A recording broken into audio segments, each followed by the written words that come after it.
Lady, the woman says McAllen officials have been giving her the runaround for years about a tree on the property next to hers. That tree kept touching her power line, and finally last week it pulled the line so badly that it damaged her connection. Now she's left wondering how she's going to make it through the summer. 83-year-old Leonida Zavala sits alone in the dark. She relies on medications to survive. Oh. You're on a lot of medications. Yeah, I have a lot. I take several in the morning, several at night. Now she's also sitting in the heat with no air conditioning. I threw up because of the heat. You know, when I feel I have heart problems. Today, an AEP crew cut Zavala's power. The reason, a tree on a piece of property next to hers pulled down the power line to her home during last week's storm.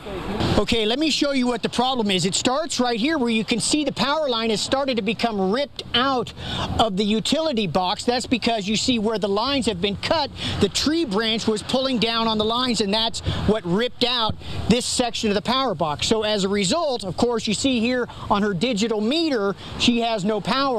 We have seen a couple of AEPs now just show up, the crews, and hopefully they're going to try to get something done for this lady. The AEP trucks were there for about 10 minutes, then they left.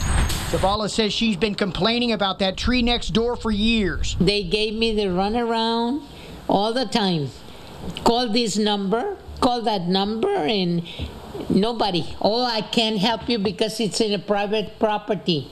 We contacted Public Works, who referred us to the city's media department, who referred us to the city's urban forester, Mark Cruzy. He came right out.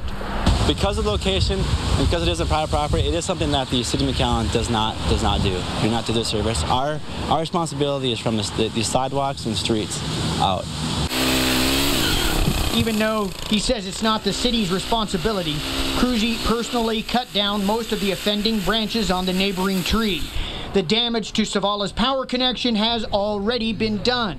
An AEP spokesman says they cannot restore Zavala's power until she hires an electrician and the city comes out and inspects the work.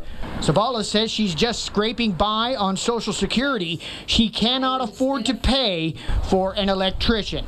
How are you going to hold up? I don't know. I'm just probably going to die here. Tonight, Zavala remains in darkness with no help from the power company, wondering how she's going to make it through another hot valley summer. So here's what they tell us, at least in McAllen: if you're having trouble with a tree on a neighboring piece of property threatening your power line, they say if the tree is a hazard to your power line, you can trim it. That's even if the tree is on someone else's property. They say you should ask for that property owner's permission first. If you cannot find the property owner, or even if they say no, call the police to avoid any possible confrontations. This is the word we're getting from McAllen's urban forester, Mark Cruzy. If you have any questions or problems on this issue, you can call him at the City Recycling Center. You see the number there on your screen, 681-4050. Live in the studio, Kirk Chaisson, Channel 5 News at 10:30.